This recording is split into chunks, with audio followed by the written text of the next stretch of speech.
Court declares Abia State's former governor, Senator Orji guilty of 7.5 billion naira fraud.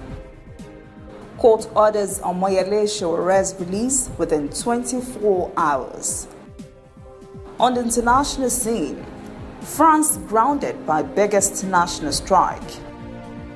And in sport, Anthony Joshua optimistic about victory in Saturday's fight with Ruiz.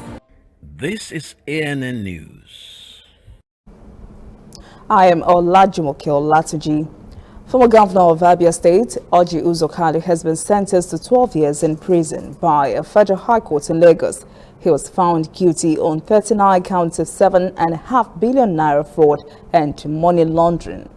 Also convicted in the case are Carlos Companies, Look Nigeria Limited on 39 counts, and Ude Udogu, Director of Finance and Accounts at the Abia State Government House during Kano's tenure as governor. He was convicted on 34 counts. Justice Mohammed Idris also ordered that Slok Nigeria Limited should be wound up and its assets forfeited to the federal government. It has been more than a decade since the embattled former governor was arraigned by the Economic and Financial Crimes Commission, EFCC, for stealing billions of naira during his time as governor. Khalid is currently a senator representing Abia State. An Abuja Federal High Court has ordered the Department of State Services, DSS, on Thursday to release convener of Revolution Now movement, Omoyele Sowore, and his co-accused, Olawale Bakare, within 24 hours. Justice Ijoma Ojukwu also ordered the secret police to pay Sowore 100,000 naira for refusing to release him on bail in contravention of 2 court orders to that effect. Justice Ojukwu then adjourned the trial of the federal government's lawsuit against the 2 detainees till Friday. Sowore has been in DSS custody after he was arrested for allegedly calling for a revolution. The court has recently ordered Sowore and Bakare's release, but the DSS had not complied with the order. It claimed Sowore had not been able to produce a surety that could guarantee his bail. The Academic Staff Union of Polytechnics, ASUP, has told the federal government on Wednesday to ensure implementation of the Federal Polytechnics Amendment Act of 2019. National President of the Union, Usman Dose, made the call at the opening ceremony of ASUP's 15th National Delegates Conference in Ilaro, Ogun State. Dose said the act, signed by President Buhari in June, had not been fully implemented. He said the federal government would pressure the union when it is in its interest. He cited the government's pressure on IPPIS issue. He said the government pressure had caused some rectors to force the enrollment of union members in the scheme. He called on the federal government to take action on the Federal Polytechnics Amendment Act. Vice President Yemi Osinbajo has inaugurated on Wednesday in Abuja the Nigerian National Steering Committee, NNSC, and the Nigerian National Technical Committee for Georeferenced Infrastructure and Demographic Data for Development in Nigeria. Grade 3 Nigeria project works across all states to collect accurate, complete, and location data relevant to a variety of sectors. Grade 3 aims to generate, validate, and use geospatial data on population, settlements, infrastructure, and administrative boundaries. Minister of Finance, Budget and National Planning, Zainab Ahmed, chairs the Grade 3 NNTC, while Minister of State for Finance, Budget and National Planning, Clem Agba, co-chairs. Vice President Osinbajo said geospatial data of the scope and depth envisaged by the project was important for Nigeria's development objectives and ambitions, especially with the issues of education. Speaker of the Edo State House of Assembly, Francis Okeye, has declared vacant on Wednesday seats of 12 members-elect. His reason? That the members-elect have deliberately refused to present their certificates of return to the clerk of the Assembly for inauguration. Okeye also declared vacant during plenary the seats of Uyi Ehozui and Henry Okaka, who respectively represent Oredo East and Owan East. The Speaker said the action was necessary because the 2 lawmakers had allegedly squandered from plenary after the inauguration of the 7th Assembly in June. Okiye said there is no way for the lawmakers to meet the mandatory 108 sitting days as the Constitution provides, even if they attend the rest of the sittings in the legislative year. The Speaker has called on the Independent National Electoral Commission, INEC, to conduct by-elections within 90 days in the affected constituencies. Police in Ogun State have arrested 10 suspected members of a land-grabbing syndicate on Wednesday. The syndicate was alleged to have unleashed terror on innocent residents of Ewujomo village by way of Igbosoro in Ogijo area of the state. The suspects were arrested following a distress call to the police that the armed hoodlums had invaded the village, causing the villagers to run flee. Police spokesperson Abimbola Oyeyemi said when policemen arrived at the scene, the hoodlums began shooting sporadically. Oyeyemi said the hoodlums were overpowered by the police, who arrested 10 members of the syndicate, although some of them escaped with various degrees of injuries. The police spokesperson said some ammunition and 3 motorcycles were seized from the syndicate.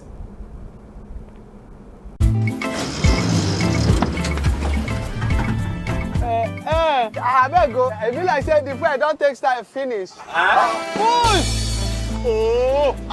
When they're supposed to buy for they will not buy. We look here. He still has 200 naira for it. He will still buy. Oh, got you 200. You can put your usual bill. Yes, but you go add 888. Join now. It's available.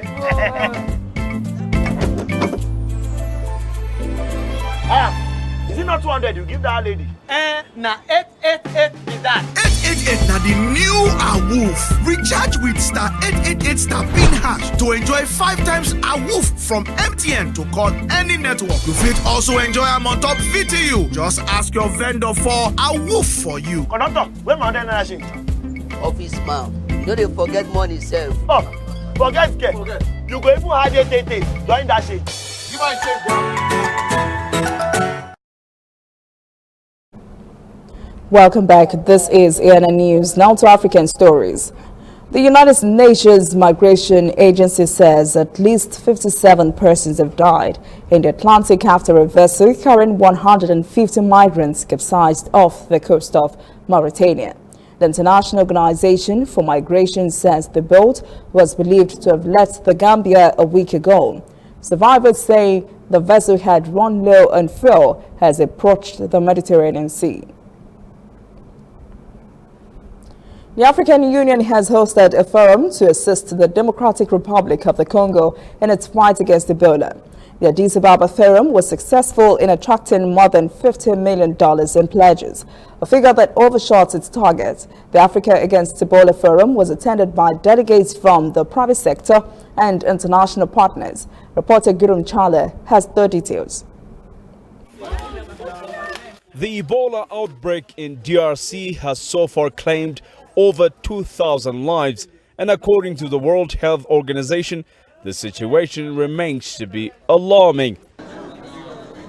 Here at the African Union Commission headquarters, many including the government of DR Congo, the AU and the United Nations representatives came together in order to locate the needed financial and material support to help stop the spread of Ebola in DRC and its neighbors. We had a very successful forum. There is solidarity being shown from all the participants that this pledge, it will be financial and in kind, and it will be directed to support the government of DRC for the preparedness and for the response and for building the capacity of the country to fight and to tackle Ebola and even other epidemics. The Ebola outbreak in DRC is still not under control, but now there is a drop in a number of new cases. The Minister of Health of the country paints the clear picture. We are now witnessing a sharp drop in Ebola cases. That is the number of people contaminated. Now, prior to that, we were recording 25 cases per day, but now there are days where we don't even have a single case. The African Union said it will continue its efforts of mobilizing resource for the fight against Ebola, not only in DRC, but also in other areas. This forum, it will be followed by another forum on the sidelines of the summit. It will be in February here in Addis Ababa. We are planning to have another kind of a forum to continue mobilizing resources, especially from the private sector, from Africa and outside Africa. At least 2 repetitive Ebola outbreaks have been seen in DRC recently, and WHO has announced them to be a public health emergency of international concern. Now, there seems to be a strong coordinated effort being exerted by the WHO, the Africa CDC and the government of DR Congo to stop the virus. And so far, things look so good. At least 46 doctors are back to work in Zimbabwe, breaking ranks with their colleagues who have vowed to persist with their 3-month-long strike action. The doctors who have returned to work are among hundreds of junior doctors who downed their tools in September to press for a review in their salaries and allowances. Faraya Nwakutuya reports.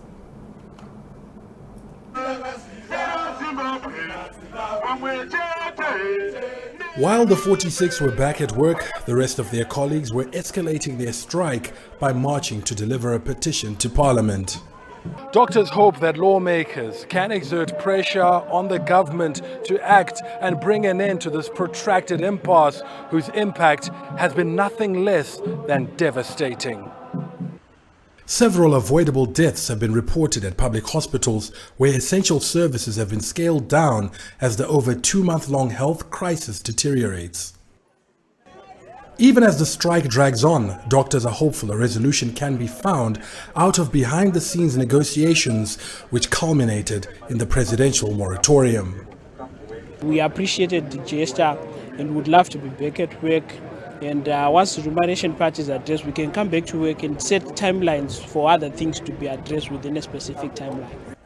The doctors want a salary linked to the rate of inflation, now in 3-digit territory, which has wiped out their earnings. The reason why we have become incapacitated is because it has lost its buying power. We are not asking for an increment of our salary. We are asking for what we used to earn. On Tuesday, Zimbabwe's health minister said government was in the process of addressing doctors' welfare through free housing and said procurement of essential drugs and equipment currently in short supply was being expedited. The United Nations has said it will help increase help to curb rebel attacks in Eastern Democratic Republic of the Congo. Rebel activities have been rife in the area, and just this week, 9 persons were killed during another rebel attack. Rebels have been accused of being behind a string of recent massacres around Beni. A UN involvement in curbing rebel attacks would save even some of its own forces in the area. Chris Okamringa has the story. Protesters marched to the UN peacekeeping mission headquarters in Kinshasa, demanding the withdrawal of peacekeepers from Beni.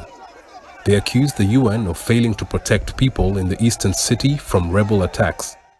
More than 100 civilians have been killed in Beni since October 30th. The attacks have been blamed on the Allied Democratic Forces, a Ugandan rebel group. But the UN Under-Secretary for Peacekeeping Operations says they're determined to stop the killings in the area. The frustrations of the people in Beni are understandable, but what's important now is to stop the killings and restore peace. We've agreed to reinforce our partnership with the Congolese army. The peacekeeping mission will remain until the DRC government asks us to leave. This is a sovereign state which we respect. But locals in Beni have continued demanding for the withdrawal of the peacekeepers. On Monday, 4 of them were killed by Congolese security officers in a protest in Beni. But a political analyst believes the UN has been unfairly criticized. The issue of MONUSCO leaving the DRC is not the problem, but rather our government's ability to protect the population from militia groups. Last week, the Congolese army said it killed a top commander of the Allied Democratic Forces in an offensive in the east. The current mandate of the UN peacekeeping mission in the DRC expires on 20th December. DRC President Felix Tshisekedi has already asked the mission to continue supporting his government to restore peace in the east of the country. The UN Security Council will have to adopt a resolution renewing its mandate before it expires. When we return, international news. France is crippled by a huge national strike. And later, sports. Anthony Joshua says he has no fear in his heart. Welcome back. This is ANN News. On the foreign scene, a nationwide strike that is expected to adversely affect school activities and public transport is on across France. Workers are angry that they are being forced to retire later in life or face reduced pensions. School and transport workers, along with police, lawyers, hospital and airport staff, have begun a general walkout. Millions more could still join them. The Eiffel Tower staff also want visitors to stay away as Paris has deployed 6,000 police for a major demonstration through the capital. This has been described as the largest nationwide strike in France in years. Workers say they disagree with French President Emmanuel Macron's plans for a universal points-based pension system that will make them work longer for smaller pensions. Air travel has been badly affected, with hundreds of flights cancelled. Air France said it would cancel 1/3 of its internal and short-haul international flights amid walkouts by air traffic controllers. Macron says he wants to simplify France's pension system, which comprises more than 40 different plans with different retirement ages and benefits, claiming the system is unfair and too costly. A new phase of the U.S. impeachment proceedings against President Trump began on Wednesday. In a day-long House Judiciary Committee hearing, 3 constitutional scholars invited by Democrats testified that evidence of Trump's efforts to pressure Ukraine for political gain clearly met the definition of an impeachable abuse of power. But the scholar invited by Republicans dissented and called the Democrats' case slipshod. The 3 experts for the Democrats described Trump's efforts to seek help from a foreign nation as a constitutional crime. They accused the president of obstructing justice. A 300-page report has also been released which accuses Trump of putting his own personal political interest above the national interest of the United States by soliciting foreign interference in the 2020 U.S. elections. House Speaker Nancy Pelosi has asked the House Judiciary Committee to proceed with drafting impeachment articles against President Trump. Venezuela's dire economic and political situation has prompted an estimated 5 million citizens to flee the country, many of them next door to Colombia. The Venezuelan migrant crisis has caused irreversible damage to the region, hitting hard those countries that receive the most migrants.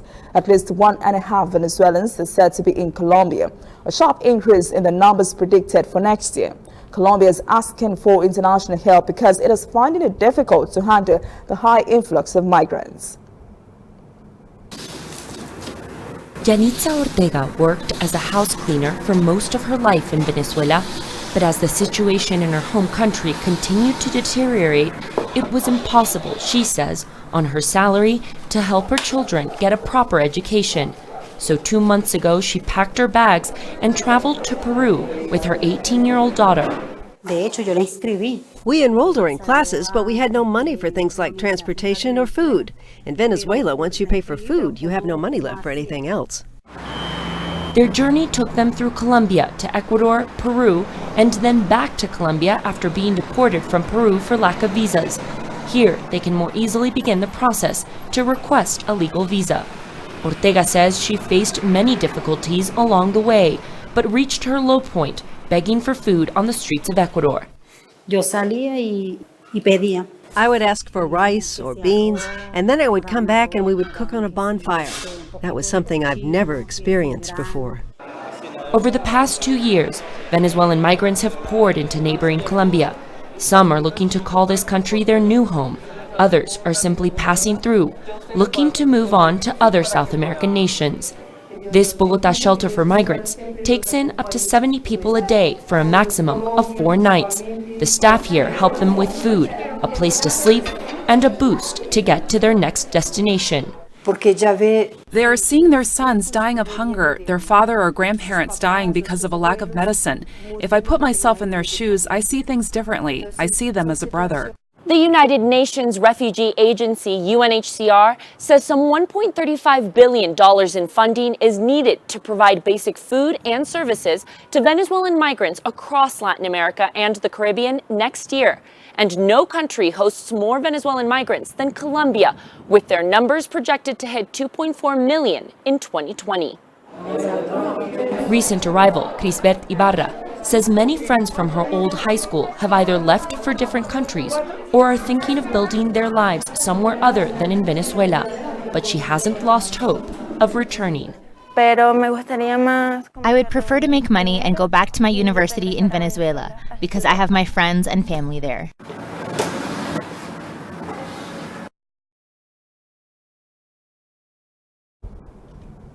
China's Huawei Technologies has sued the United States Federal Communications Commission, FCC, after the body designated the technology giant as a security threat and barred it from a government subsidy program. The FCC voted unanimously last month to designate Huawei and ZTE Corporation, a Chinese telecommunication equipment company, as national security risk. The FCC then barred their U.S. customers from tapping into an $8.5 billion government fund to purchase Huawei or ZTE telecommunications equipment. Huawei says it's filed a petition on Thursday with the Fifth Circuit Court in New Orleans, Louisiana, challenging the FCC decision. The FCC says the two companies have ties to China's government and military apparatus, which poses a huge threat to U.S. national security. Huawei's chief legal officer Song Diuping told a news conference at the firm's China headquarters that the FCC has failed to provide evidence to show Huawei is a security threat. He says this is more about politics. Up next, sports. Anthony Joshua shows optimism about Saturday's fight. Please stay with us. Welcome back. This is ANN News and Sport. The final 10-man shortlist for the African Player of the Year award is out, and Odion Igalo is the only Nigerian on it. The shortlist was decided by votes from a CAF Technical and Development Committee and a panel of media experts. The 10-man list has Senegal's Sadio Mane and fifth-place Liverpool teammate Mohamed Salah from Egypt. Algeria has 3 players: Manchester City's Riyad Mahrez, AC Milan's Ismail Benasser, and Ali Jeddah's Yusuf Belali. We wish Igalo the very best. Anthony Joshua says he's sure of victory as he faces Ruiz Jr. on Saturday in a rerun fight between both boxers. The World Heavyweight Championship rivals were able to ramp up their mind games at Wednesday's press conference in anticipation of their rematch on Saturday.